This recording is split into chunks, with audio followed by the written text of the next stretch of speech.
ये वीडियो है basic concept of futures trading as a day trading. ये हम लोग काफ़ी सारी वीडियो बनाने के बाद एक बीच में एक ऐसी वीडियो ज़रूर बनाते हैं। मतलब ये मेरा मानना है कि अगर आप थोड़ा सा रिवाइज कर लोगे तो आपके लिए आगे चीज़ें ईजी होती जाएंगी, ताकि जो पीछे हमने छोटी छोटी चीज़ें, छोटे छोटे पॉइंट जो सीखे हैं वो भूल ना जाना, वो स्किप ना हो जाए। तो ये एक रिवीजन वीडियो है। इसमें हम लोग रिवाइज करने वाले हैं फ्यूचर जो ट्रेडिंग हम एज ए डे ट्रेडर करते हैं उसमें क्या क्या चीज़ें हमें ध्यान रखनी है और क्या क्या है। अगेन वही बेसिक फ्यूचर्स क्या है। फ्यूचर्स एक फाइनेंशियल कॉन्ट्रैक्ट्स हैं जो बाय और सेल किए जाते हैं। ये कोई एक मतलब फिजिकल एसेट नहीं है, कोई प्रॉपर एक एसेट नहीं है जिसको आप ट्रेड कर रहे हो। ये जस्ट एक कॉन्ट्रैक्ट है। मैंने एक पीछे वाली वीडियो में इनके बारे में आपको बताया भी है बेसिक लैंग्वेज के अंदर।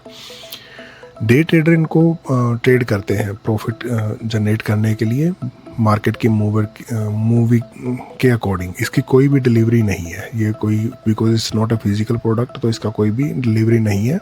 आपको इंट्राडे के अंदर ही अपनी पोजीशन को क्लोज करना होता है। जो आज बाय किया आज के आज सेल करना पड़ेगा। क्यों करना चाहिए फ्यूचर और लोग क्यों करते हैं इस डेंजरस मार्केट को ट्रेड?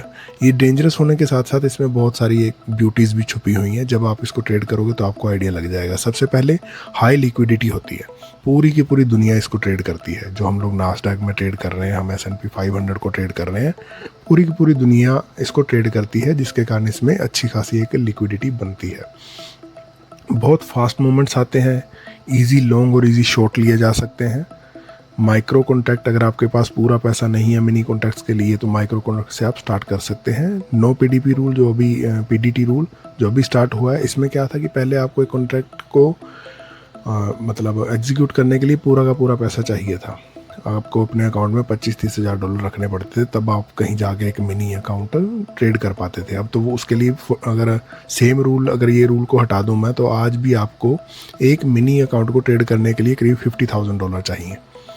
तो जब हम माइक्रो पे आ जाते हैं तो उसको एक को ट्रेड करने के लिए करीब $5,000 चाहिए। लेकिन अगर आप माइक्रो के अंदर कर रहे हो, लीवरेज का यूज़ कर रहे हो, तो कम के साथ भी इसको ट्राई किया जा सकता है, ट्रेड किया जा सकता है। कंपोनेंट्स क्या हैं? वही है कॉन्ट्रैक्ट हम लोग ट्रेड करते हैं। वैल्यू उनकी टिक साइज़ में होती है, मतलब एक एक टिक करके मार्केट मूव करती है, उसकी अपनी एक वैल्यू है, आगे बात करेंगे। दूसरा सॉरी, हम इसमें मार्जिन की जो रिक्वायरमेंट है वो डिफरेंट तरीके से काम करती है as compare to options. Options ज़्यादा खतरनाक है इससे। अगर किसी ऑप्शंस ट्रेडर ने इसको 10-15 दिन 20 दिन ट्रेड कर लिया फ्यूचर्स को, वो कोशिश करेगा कि मैं फ्यूचर्स को ज़्यादा टाइम दूँ रादर देन ऑप्शंस, बिकॉज इसकी मूवमेंट्स थोड़ी सी क्लियर होती हैं। हमें पता है कि मार्केट कितना मूव करेगी। इसी कारण शायद मैं अपने लेवल्स मार्क कर पा रहा हूँ और उनको ट्रेड भी कर पा रहा हूँ। फिर लीवरेज हमें मिलती है। एक्सपायरेशन, आपको मैंने बताया कि एक्सपायरेशन इसके जो टेक्निकली थोड़ा सा डेप्थ में बात करें तो ये क्वार्टरली रीन्यू होते हैं कॉन्ट्रैक्ट्स। आपको इसकी, जब आप ट्रेडिंग करना शुरू करोगे तो आपको इसकी भी प्रैक्टिकल में जानकारी आ जाएगी भी कैसे वो काम करते हैं। इसके बाद लेकिन इसमें मैं पीछे जा रहा हूँ। जो हमारे डे कॉन्ट्रैक्ट्स होते हैं वो हमें डेली के डेली अपनी जो पोजीशंस है उनको क्लोज करना होता है। फिर हम बात करते हैं टिक वैल्यू की। फ्यूचर्स की जो मार्केट है वो टिक्स में मूव करती है। टिक टिक टिक टिक, 4 टिक हो गए आपके और आपका एक पॉइंट बन जाएगा और उस पॉइंट की अपनी वैल्यू है, एक टिक की अपनी वैल्यू है। NQ की बात करें तो ये करीब 0.25 सेंट जो है वो अपना पर टिक इसकी वैल्यू आती है। MNQ की बात करें वही 0.25, यहाँ एक मिस्टेक हुई है।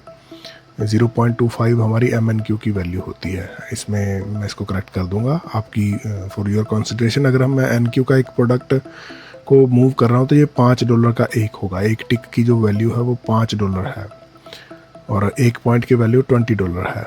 और अगर MNQ को मैं ट्रेड कर रहा हूँ तो एक टिक की वैल्यू 50 सेंट है। और आई डोंट नो ये मिस्टेक कैसे होगी यहाँ, मैं इसको करेक्ट कर लूँगा। तो अगर MNQ का एक पॉइंट मूव हो रहा है तो $2 आपके जाएंगे, $2। ओके, अगेन रिपीट करता हूँ। $20 का एक NQ का जो एक कॉन्ट्रैक्ट है वो $20 का है और MNQ का एक कॉन्ट्रैक्ट जो है वो आपका $2 का है। अगर वो एक पॉइंट मूव करता है तो आपके $2 प्लस या माइनस होंगे, इसमें आपके $20 प्लस या माइनस होंगे। This is now very dangerous, it's very hard to trade NQ right now. We also everybody actually, मैंने देखा कि पिछले 1-2 महीने में जो बड़े बड़े ट्रेडर्स थे, जो अपने आप को मतलब फन्ने खा समझते हैं भी हैं, नो डाउट, मैं उनको रिस्पेक्ट करता हूँ, बिकॉज उन लोगों ने अगर कुछ कर रहे हैं तो अपने मतलब पेशेंस से अपने स्किल्स के साथ वो अपनी चीज़ को ट्रेड कर रहे हैं। लेकिन NQ ने अभी जो पीछे से मूव देना स्टार्ट कर दिया है, 300-400 पॉइंट के स्पाइक आ जाते हैं, तो उसके कारण वो लोग भी MNQ पे अपना शिफ्ट कर गए हैं। इससे मार्जिन और लीवरेज की बात करें, जब मैंने आपको पहले ही बोला था कि पहले आपको इसको ट्रेड करने के लिए $50,000 चाहिए थे, अब आप थोड़े पैसे के साथ भी इसको स्टार्ट कर सकते हो। मार्जिन और लीवरेज इसी से मिलती है। आप एक MNQ को ट्रेड करते हैं तो आपका पैसा जो है प्लस माइनस आपकी पोजीशंस के अकॉर्डिंग हो रहा है, लेकिन उसको ट्रेड करने के लिए पीछे आपको जो भी जिस भी ब्रोकर के साथ हो, जैसे हमारा फेवरेट निंजा ट्रेडर है, तो आपको उसकी वो देता है, लीवरेज देता है। और प्रो फर्म में तो ऑलरेडी वो लीवरेज बेस ही काम करती हैं। प्रो फर्म के बारे में ऑलरेडी वीडियोस बना चुका हूँ, देख सकते हो आप। लॉन्ग वर्सेस शॉर्ट, जब हम लोग एक स्टॉक को ट्रेड करते हैं, नॉर्मल जब हम ट्रेडिंग करते हैं स्टॉक्स की, तो उसमें हम बाय या सेल करते हैं। जैसे बाय करके रख लिया, ऊपर जाएगा तो हमें पैसा मिलेगा, नीचे आएगा तो हमें नुकसान होगा। इसमें दोनों इसके अंदर हम दोनों साइड में पैसा बना सकते हैं। हम लॉन्ग जाके भी पैसा बना सकते हैं, मार्केट अगर ऊपर जा रही है तो भी आपका पैसा बनेगा, नीचे आ रही है तो भी आपका पैसा बन सकता है, अगर आप शॉर्ट कर रहे हो मार्केट को। और इसको आप स्विच कर सकते हो। एक ही टाइम में एक ही अकाउंट के ऊपर लॉन्ग या शॉर्ट नहीं जा सकते, लेकिन मार्केट के अंदर डिफरेंट टाइम में एक ही दिन में आप 4 ट्रेड शॉर्ट्स की 4 लॉन्ग के लिए जा सकते हो, या जैसा आपका मतलब स्ट्रेटजी है ट्रेड करने की, तो दोनों डायरेक्शन में आप इसको ट्रेड कर सकते हो। वॉलेटिलिटी है नो डाउट, इस फ्यूचर मार्केट के अंदर वॉलेटिलिटी बहुत ज़्यादा है, बहुत ज़्यादा तेज़ी से मूव होती है, तो इसी के अकॉर्डिंग लोग अपनी स्ट्रेटजीज भी बनाते हैं। कोई है जो ब्रेकआउट ट्रेड करेगा, कोई पुल बैक को ट्रेड करेगा, कोई ट्रेंड और कंटिन्यूएशन को ट्रेड करेगा। मेरा ट्रेंड और कंटिन्यूएशन का ही ज़्यादा तरीका है। मैं ब्रेकआउट्स देखता हूँ और फिर ट्रेंड को फॉलो करने की कोशिश करता हूँ। टाइम फ्रेम, इसमें जो फेवरेट टाइम फ्रेम है हमारा वो 5 मिनट है, लेकिन जो कॉमन लोग यूज़ करते हैं वो 1 मिनट का, 5 मिनट का टाइम फ्रेम और 15 मिनट के टाइम फ्रेम पे भी अपना वो ट्रेड करते हैं। हमारा है 5-15 से हम लोग अपना मार्केट के डायरेक्शंस को और एंट्रीज को डिफाइन करते रहते हैं। इस पे हम लोग देखते हैं हमें क्लियर एंट्री कब मिलनी है, इसके अकॉर्डिंग हम लोग यहाँ पे एंट्री लेते हैं, किसी साइड की ब्रेकआउट मिलेगी तो। टिक चार्ट जो इसके फेवरेट है वो 900, 1500, 2000 सेटिंग के साथ इसको यूज़ किया जाता है। मैं टिक चार्ट यूज़ नहीं कर रहा। डे ट्रेडर को ओवरनाइट पोजीशंस को अवॉइड करना चाहिए। कई बार क्या होगा कि आपको लगेगा, जैसे अभी हमने बात, मेरी पिछली जो भी वीडियो लाइव हुई थी, जो जिसमें मैं अपने डेली लाइव सेशंस ट्रेड करता हूँ, उसमें मैंने एक बात कही है कि मार्केट अगर ऊपर कुछ गैप है या नीचे कुछ गैप रहता है, मार्केट उसको ज़रूरी नहीं कि आपके ट्रेडिंग आवर में फिल करेगी, वो बाद में भी जा सकती है उसको फिल करने आफ्टर मार्केट आवर। ये इसमें एक थोड़ा सा रहता है, तो इसको आपको ध्यान रखना पड़ता है। ओवरनाइट कोई भी ट्रेड करने की कोशिश ना करें, क्योंकि कुछ नहीं पता कितना बड़ा मूव आ जाना है। एक नाइट मेरा खुद का अपना पर्सनल एक्सपीरियंस है, रिवर्स डायरेक्शन में 1400 पॉइंट का मूव आया था एक नाइट में, और कितनी देर में, हार्डली 1.5 मिनट में 1400 पॉइंट मार्केट मूव कर गई थी। हालांकि मैं उस टाइम जाग नहीं रहा था, मैंने अगले दिन मॉर्निंग में देखा था उस मूव को। जब उसको एनालाइज किया तो वो सिर्फ 1-1.5 मिनट के अंदर इतनी ज़्यादा मूवमेंट आई थी, और तब ये वॉर वगैरह का जस्ट स्टार्टिंग हुई थी, तब की बात है ये। ऑर्डर के जो टाइप्स हैं, इसमें आप मार्केट ऑर्डर लगा सकते हो जो चलती हुई मार्केट के अंदर है, लिमिट ऑर्डर लगा सकते हो, आप अपने लेवल पे एंट्री करोगे, स्टॉप ऑर्डर्स की जो स्ट्रेटजी है इसको आप यूज़ करते हो, और ATM स्ट्रेटजीज जो कि बड़ी फेमस है और इनको यूज़ करना भी चाहिए, मैं भी इनको यूज़ करता हूँ। इनसे आप अपना जो लॉस है उसको अपना कंट्रोल रख सकते हो। तो ऑटोमेटिक इसमें जो ये चीज़ें हैं, ये सारे एलिमेंट्स ऑटोमेटिक काम करते हैं इसके अंदर। रिस्क मैनेजमेंट के लिए इसके बेसिक्स बड़े क्लियर हैं। हमेशा अपनी स्टॉप लॉस के साथ एंट्री लें, जब भी लें। फिक्स्ड डेली लॉस लिमिट रखें। मेरा जैसे $300 का है, अगर मेरा $300 एक अकाउंट के ऊपर हिट हो जाता है तो मैं कोशिश करता हूँ उस अकाउंट को दोबारा ना ट्रेड करूँ। स्मॉल पोजीशन साइज़ रखें। जैसे मैंने बताया कि पहले हम लोग NQ को ट्रेड करते थे जब मार्केट 17-18,000 पे थी, अब वो 30,000 प्लस हो गई। अब उसको NQ में ट्रेड करना पॉसिबल नहीं है प्रो फर्म्स के साथ। उसके बाद रिवेंज ट्रेड ना करें इस मार्केट के अंदर, बिकॉज ये बहुत फास्ट चलती है। अगर आप रिवेंज करने की कोशिश करोगे आपको पता भी नहीं चलेगा कब आपका अकाउंट साफ हो गया है।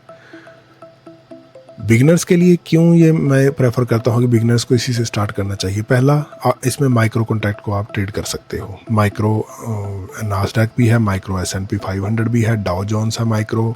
आप अगर गोल्ड के ट्रेडर हो, अगर आप आपको अच्छा लगता है कमोडिटी ट्रेडिंग करना, तो गोल्ड आपके लिए बेस्ट है।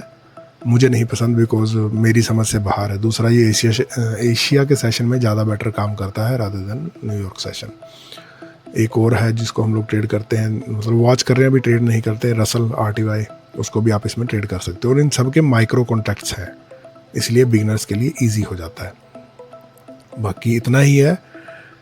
डे ट्रेडिंग में आपके अगर फ्यूचर्स को ट्रेड कर रहे हो तो मार्केट बहुत फ्लेक्सिबल है, पावरफुल है, सीखने के लिए और करने के लिए दोनों चीज़ें इसमें बहुत कुछ आपको देंगी अगर आप इसको एक दो साल देने के लिए रेडी हो तो। आपको टिक साइज, मार्जिन और वॉलेटिलिटी और अपनी टाइमिंग, इन चीज़ों का बहुत ज़्यादा ध्यान रखना पड़ेगा। जैसे मैंने सारे सेशन ट्रेड करके देख लिए, मुझे मेरा पावर आवर ही सही लगता है, मॉर्निंग 9:30 to 11:30, मैक्सिमम 12 PM, तब तक मैं अपनी ट्रेड्स करता हूँ, उसके बाद नहीं। हाँ, अगर कोई मेरा सेटअप, जैसे आज मैंने 1:30 पे ट्रेड लिया था बिकॉज मेरा सेटअप मुझे अलाउ नहीं कर रहा था एंट्री लेने की। जैसे 1:30 पे मुझे सेटअप मिला, मैंने जंप किया मार्केट के अंदर और मेरा काम हो गया। तो ऐसे आपको अपना ट्रेड करना है। इस वीडियो में इतना ही, नेक्स्ट वीडियो में मिलते हैं। लाइक, कमेंट और सब्सक्राइब कर लो। टेक केयर, ओके जी, बाय बाय।